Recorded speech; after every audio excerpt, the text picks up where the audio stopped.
గాయత్రి మంత్రం ఆడవాళ్ళు చదవటానికి పనికిరాదు అని చెప్పి 100% చదవచ్చు. హ్మ్. మంత్రము సూర్యుడిదైన అధిష్టాన దేవత అమ్మ గాయత్రి దేవి, హ్మ్. 5 ముఖాలతో ఉన్న మహాతల్లి అని మనం చెప్పుకుంటాను. హ్మ్. అట్లాంటప్పుడు స్త్రీ చదవకూడదని ఎక్కడుంది? ఇదే విషయమై పండిత శ్రీరామ శర్మ అనే మహానుభావుడు, హ్మ్. ఆయన ఉత్తరప్రదేశ్లో ఉండేవాడు. 24 ఏళ్ళు సంవత్సరానికి 24 లక్షల గాయత్రిని చేస్తూ ఉపాసన చేస్తే హ్మ్. ఆయనకు ఆ తల్లి తాను ఉన్న ప్రదేశం, విశ్వామిత్రుడు తపస్సు చేసుకున్న ప్రదేశాన్ని చూపిస్తే హ్మ్. అక్కడ పోయి ఈ అఖండ జ్యోతిని పెట్టి నిత్యము గాయత్రి యజ్ఞాలు చేస్తూ హ్మ్. ఆడవాళ్లకు యజ్ఞోపవీతాలు వేస్తూ గాయత్రి ఉపదేశం చేసేవాడు. ఓకే. అప్పుడు కొంతమంది ఉత్తరప్రదేశ్ బ్రాహ్మణ్స్ హ్మ్. ఆయన మీద కోర్టులో కేసేసినారు. నువ్వు వేదాన్ని భ్రష్టు పట్టిస్తున్నావు, మా సదాచారాన్ని భ్రష్టు పట్టిస్తున్నావు, వేదాలు గాయత్రి మంత్రం చదవకూడదు. ఓకే. ఆయన కోర్టులో ఒకటే మాట అన్నాడు, హ్మ్. అయ్యా మీరు వేదాలు ఉపనిషత్తులు అన్నీ చదివారంటారు కదా, హ్మ్. ఎక్కడైనా ఒక్క శ్లోకము స్త్రీకి గాయత్రి ఉపదేశం చేయకూడదు అని రాసి ఉంటే, హ్మ్. పలానా ఋషి చెప్పాడు, పలానా దేవత చెప్పాడు అనే కోటింగ్ ఒక్కటి ఉంటే హ్మ్. నాకు ఇవ్వండి, ఓకే. నా బ్రాహ్మణత్వాన్ని, నా సంస్థను మూసేస్తా, హ్మ్. నా బ్రాహ్మణత్వాన్ని వదులుకొని జనేవి తీసేస్తాను అన్నాడు. హ్మ్. వీళ్ళు 3 నెలలు తల కింద కాళ్ళు పైన పెట్టి ఎతికారు, ఆ! లేదు. ఓకే. ఎందుకు స్త్రీకి లేదు అన్నారంటే ఆమెకు కుటుంబ బాధ్యతలు ఎక్కువ, హ్మ్. ఈ మాసికంలో వాళ్ళకు ఈ పీరియడ్ కొంచెం ఇబ్బందికరంగా ఉంటుంది. అవును. అప్పుడు ఆ అనుష్ఠానం ప్రకారం కనీసం న్యాయంగా గాయత్రి చేయాలంటే 24 ముద్రలు వేస్తూ, హ్మ్. ఒక్కొక్క ముద్ర వేస్తూ ఒక్కొక్కసారి గాయత్రి 24 అక్షర గాయత్రిలన్నా చేయాలి. ఓకే. మళ్ళీ దాంట్లో 3 రకాలు ఉన్నాయి. హ్మ్. ఒక్క గాయత్రి త్రిపద, ఆ! 8 అక్షరాలతో ఉండాలి. ఓకే. అది అనుష్టుప్ ఛందస్సు అని ఇంకోటి ఉంది, 32 అక్షరాలు, అది 4 పాదాలు ఉంటుంది, హుహు. అది కూడా 8వ అక్షరాలుగానే వస్తుంది. హ్మ్. అదంతా ఒక రహస్యం. ఓకే. మళ్ళా నవార్ణవ గాయత్రి అని ఒకటి ఉంది, హ్మ్. అది చేయాలంటే అమ్మవారి నవార్ణవం అనే పూజలు ఎట్లా చేస్తామో దాంట్లో 9 ఔంకారాలు వస్తాయి. ఓకే. అవి ఎట్ట పట్టాలా, ఏది చేయకూడదు, అది బహిర్గతం చేయని విద్య. ఓకే. గాయత్రి అంటేనే రహస్యం అంటారు. అవును. కానీ ఆ మహానుభావుడు అది అందరికీ అర్హత కలిగించాడు, కుల మత భేదం లేదు. ఎందుకంటే అది మంత్రం సూర్య మంత్రం. హ్మ్. ఆ పండిత శ్రీరామ శర్మకు కుడిభుజంగా ఉన్నవారే రామకృష్ణ మహానుభావుడు, హ్మ్. ఆయన కూడా ఇదే చేశాడు. ఓకే. ఆ గాయత్రి దీని మూలంగా ఆ మహానుభావుడు అంత శక్తిమంతుడే, పండిత శ్రీరామ శర్మకు తగిన శిష్యుడు అని పేరు తెచ్చుకున్నాడు. హ్మ్. ఆ మహానుభావుడే చేరదీసి బాగా దగ్గరుండి చేసిన వాడే మీకు ఇప్పుడు బాగా ప్రసిద్ధుడైన మారెళ్ళ రవిశాస్త్రి. ఓహ్! ఆ పరంపర అట్లా వస్తుంది. హ్మ్. అదంతా పండిత శ్రీరామ శర్మ దయ. ఓకే. స్వామి, దైవాన్ని నమ్మటం వల్ల, పుణ్యక్షేత్రాలకు తిరగటం వల్ల మనశ్శాంతి అనేది లభిస్తుందంటారా? 100%. అసలు మీరు పోవడమే ఆ ఇంటెన్షన్. హ్మ్. కాశీకి పోతే నాకేదో పుణ్యం వస్తుంది, ఆడ ఏదో వదిలిపెట్టేస్తానే సెంటెన్స్ కాదు అది. హ్మ్. కాశీలో 12 జ్యోతిర్లింగాలలో విశ్వనాథుడు అక్కడ ఉన్నాడు, విశ్వానికి ఆయన నాథుడు. ఆ! ఆ క్షేత్రానికి పోయి ఆయన నామస్మరణ కొంచెం సేపు నేను చేయటం మూలంగా నాకు ప్రశాంతత దొరుకుతుంది అని ఫస్ట్ మీలో విశ్వాసం కలిగినప్పుడు హ్మ్. అక్కడున్న అన్నపూర్ణ అనుగ్రహము కలుగుతుంది. హ్మ్. ఆ బేడి ఆంజనేయ స్వామి కరుణ, గణేష్ పండు మహారాజ్ది అందరిది దొరుకుతుంది. హ్మ్. అందుకే ప్రతి ఒక్క రుచిముని అక్కడ స్థాపించిన లింగాలు ఉన్నాయి. 3000కు పైన గుళ్ళు ఉన్నాయి కాశీలో. శివునికి ఇష్టమైన ప్రాంతం అది. హ్మ్. భూమి అంతా మునిగిపోయినా కానీ త్రిశూలం పైన నిలబెట్టి ఉంటాడు అని చెప్పబడిన ప్రసిద్ధ క్షేత్రం ఓకే. కాశీ. కాశీ అంటూ కాశీకి పోకుండా చచ్చిపోయినా హ్మ్. కాశీకి పోయినంత పుణ్యం కలిగే క్షేత్రం అదొకటే. హ్మ్. మిగతా క్షేత్రాలకు పోతానని మొక్కుబడి పెట్టుకొని పోకుండా పోతే ఏదో ప్రమాదము, హ్మ్. వానికి శిక్ష ఉంది. అవును. కాశీ విషయంలో అలా లేదు. హ్మ్. అంతటి గొప్ప అక్కడికి వచ్చింది అంటే ఒకటి ప్రజల విశ్వాసము, అక్కడ తపస్సులు చేసిన వాళ్ళ యొక్క శక్తి హా! ధార పోయడం అనేది ఆ ప్రాంతానికి ఆ ప్రసిద్ధత వస్తుంది. ఓకే. భూమి అంతా ఒకటే అయినప్పటికీ అవును. సులభమైన ఉదాహరణ, ఇప్పుడు ఎండాకాలం కాదు, మామూలు చిన్న ఎండ ఉన్నప్పుడు హ్మ్. ఒక భూతద్దం తీసుకొని వచ్చి పేపర్ మీద పెడితే అది కాలుతా ఉంది. ఆ భూతద్దం నుంచి కిరణాలు కాన్సన్ట్రేషన్ అవును. అట్లా విశ్వశక్తి కాన్సన్ట్రేషన్ ప్రదేశాలు కొన్ని, అవి పుణ్యక్షేత్రాలు, తీర్థక్షేత్రాలు, ఓకే. తీర్థయాత్రలు.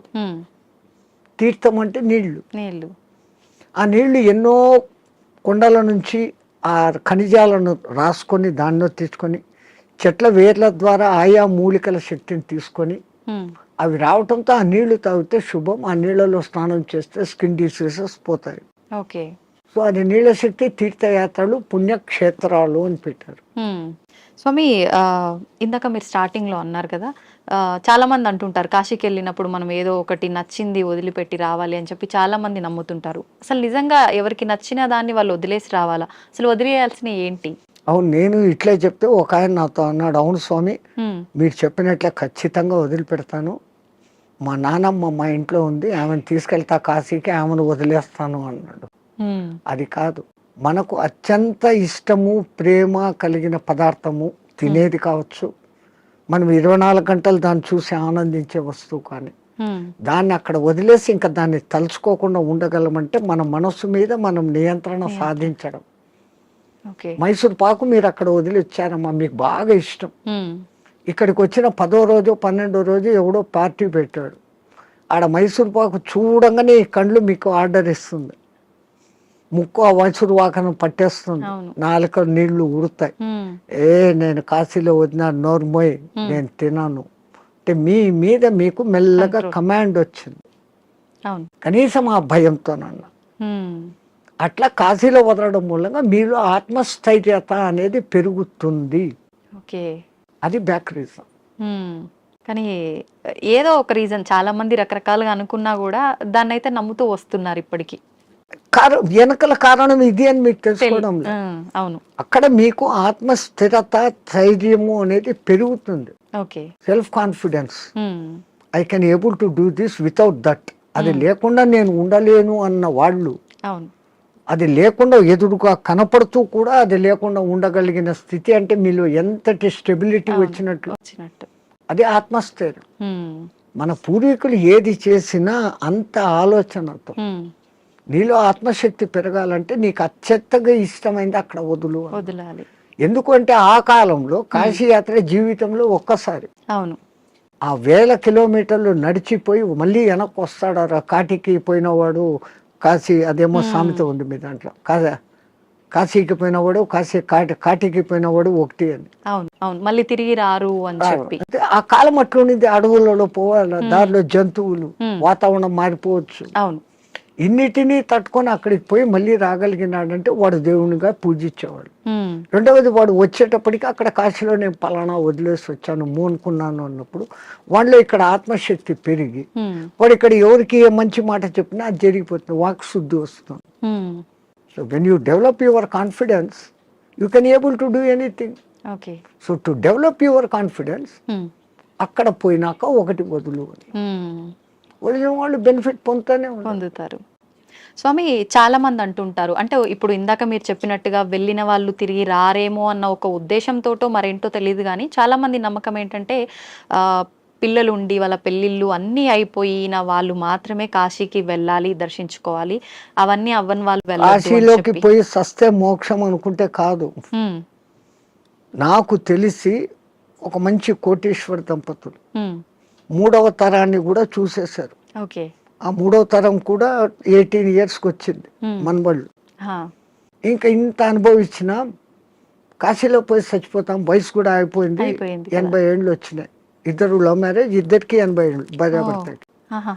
బట్ డబ్బు ఉంది, అక్కడ మంచి బిల్డింగ్ కొనుక్కున్నారు, 4 సర్వెంట్లను ఎత్తుకొని పోయినారు, వంట వండేకి పనులు చేసుకునేకి, రోజు పోయి స్వామి దర్శన్ వస్తూ ఉన్నారు. ఎప్పుడో ఒకసారి బంధువులు ఫోన్, బిడ్డలు వాళ్ళది, అంత ఆధ్యాత్మిక. మర్జాయంగే అంటున్నారు. 7 ఏళ్ళైంది, 8 ఏళ్ళైంది, 10 ఏళ్ళైంది. ఇక్కడ ఈ 18 ఏళ్ళ బిడ్డలు 28 ఏళ్ళ వయసుకు వచ్చినారు మన్మళ్ళు. వాళ్ళకి మ్యారేజ్ ముగ్గురికి ఒకేసారి కుదిరింది, వేరే వేరే కమ్యూనిటీ హాల్. తాత పెళ్ళి మాది అంటే, అరే ఇక్కడ కాశీలో ఉండి 15 ఏళ్ళు అయిపోయింది, 95కి వచ్చినాం, అక్కడ గంగ నీళ్లు తాగి రోజు శివప్రసాదాలు తిని ఇంకా పుష్టి తయారైనారు. They can able to see, they can able to hear everything. బాగుంది. అరే ఇంకా ఉంటాం కదా, ఒకసారి పెళ్లి చూసుకొని వస్తామని ఫ్లైట్లో వచ్చినారు. ఓకే. పెళ్లి చూసుకున్నారు, రాత్రి పడుకున్నారు.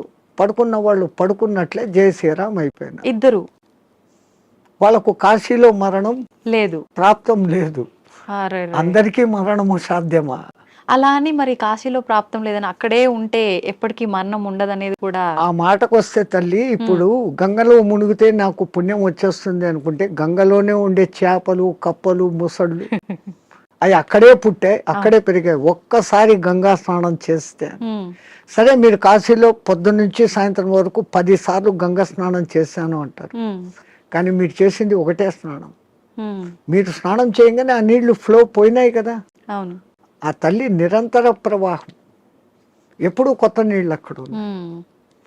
స్నానం చేస్తే నాకు పవిత్రత వచ్చేసింది గంగలో చేస్తే అని కాదు. గంగలో స్నానం చేసే ముందు ఇంతకు ముందు నా గత జన్మ బుద్ధులు, గత జన్మ కాదు, నా గత జీవితం బుద్ధులు, లక్షణాలు మార్చుకుంటాను. నేను ఇంక మీద అట్లా ఉండను. అక్కడ మిమ్మల్ని మీరు జస్టిఫై చేసుకొని, తల్లి నాకు ఆ బుద్ధి ప్రసాదించు అని మునిగి లేచి, ఆ మాట ప్రకారం మీరు ఇక్కడ ఉన్నారంటే మీకు మోక్షము ముక్తి. అంతే తప్ప ఆడపోయి 100 మునకలు వేసి ఈడొచ్చి అత్తమామల్ని తిట్టో, అమ్మా నాన్నను తిట్టో, భర్తని హింసించో, భార్యను హింసించో, సంవాట్ మగ ఆడ ఎవడైనా చేసేది.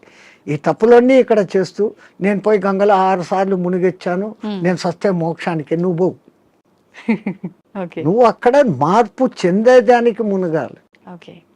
అందుకే పాతకాలంలో అక్కడ మునిగేటప్పుడు పంతుళ్ళు మీ చేత 10 మంత్రాలు చెప్పిస్తారు. దశ హరాయే గంగాయే స్వాహ.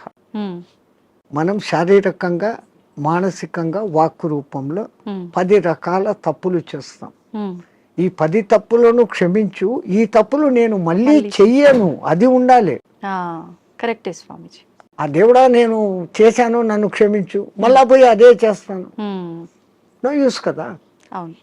Do not repeat. మళ్ళీ చెయ్యనకూడకుండా ఉండగలిగితే అప్పుడు ఆ కాశీలో స్నానం చేసిన పుణ్యం. కాశీనే కాదు, ఏ నీళ్ళలో, నర్మదా, కావేరి, గోదావరి, కృష్ణ, కిట్నే. అవును స్వామి, కాశీలో మరణించిన వారికి చెవు ఇలా పైకి వచ్చినట్టుగా ఉంటుందని చెప్పి అంటుంటారు కదా, సైంటిఫికల్ గా కూడా ప్రూఫ్ అయ్యింది. ఎందుకని అట్లా? అక్కడ ఉన్న ఆ వాతావరణము, ఎంత శవాలను అక్కడ కాలుస్తూ ఉన్నా, ఈ మధ్య కొంచెం అక్కడ మాంసాహార దుకాణాలు పెట్టినా, ఆ ప్రత్యేకమైన కాశీ ఏరియాలో ఒక వాయు వైబ్రేషన్స్ వేరే, ఆ నిరంతర భగవన్నామ ఉచ్చారణ వైబ్రేషన్స్ ఆ గాలిలో కలిసి, అక్కడ చనిపోయిన మనిషికి ఈ కుడి చెవు కింది భాగం దగ్గర ఒక నరువు ఉంటుంది. ఆ నరువు ఉబ్బుతుంది, బాడీ అంతా ఉబ్బుతుంది. ఫస్ట్ ఆ నరువు అక్కడ ఉబ్బుతుంది, ప్రత్యేకంగా అక్కడ. మిగతా ప్రాంతాలలో అది జరగదు. పాపం సైంటిస్టులు ఎంతో ప్రయత్నం చేస్తూ ఉన్నారు, ఎందుకు అట్లా జరుగుతుంది అది ఇంకా రుజువు కాలే. బట్ 99% గుర్తించారు. ఏ ఊరు చచ్చినా కొంచెం రెడ్డిష్ కలర్ వస్తుంది, కారణం అక్కడ నరము జర ఊబుతుంది. అయితే చాలా మంది దానికి రీజన్ ఇది అయ్యి ఉంటుంది, శివుడు అక్కడ చనిపోయిన వాళ్ళకి చెవులో ఏదో చెప్తాడు అది చూసి మన పూర్వీకులు అక్కడ వచ్చి రామతారకం చెవులో చెప్తాడు, ఆయన గట్టిగా చెవులు ఆగబట్టి అది అక్కడ ఎర్రగైంది అంటాడు. ఆయనకు అదే పని, ఆ సచ్చినోడికి అందరి దగ్గర పోయి చెవులు పీకి చెప్తానే కూర్చుంటాడా? అంతే కదా. మనకు ఆ విశ్వాస్ అంతే. కాశీలో నేను చనిపోతే శివుడు నన్ను స్పృశిస్తున్నాడు, నేను ఈ బాడీ వదిలిపెట్టినాక నన్ను ఎవడు స్పృశిస్తా నాకేం తెలుస్తుంది. దీని పేరు అప్పుడు సదానంద అన్నారు, శవం అంటారు, పేరు పోయింది. పుట్టినప్పుడు తల్లిదండ్రులు పెట్టిన పేరు ఈ బాడీతో పాటు బాడీ లోపల ఉండేది బయటికి పోయినాక దీన్ని బాడీ అంటారే కానీ పేరుతో పిలవరు. ఆ గంటకో 2 గంటలకో శివుడు వచ్చి చెవులో చెప్తాడు అంటే అది నమ్మకూడదు అంటే నమ్మకూడదు. నేను విమర్శగా చెప్తే ఇది. కానీ మనమంతా ఆధ్యాత్మిక లోకంలో ఉన్నాం, ఆ విశ్వాసం తరతరాలుగా జరుగుతుందంటే ఎవడికో అది చెవుతో చెప్పాడు, ఇంకోడు చూశాడు. ఏ మాట బయటికి ఊరికే రాదు కదా. అది సత్యమైనప్పుడు నేను సస్తే అక్కడ శివుడు నన్ను చూస్తాడనే ఈ భావనతో పోవడమే ఎంత గొప్ప.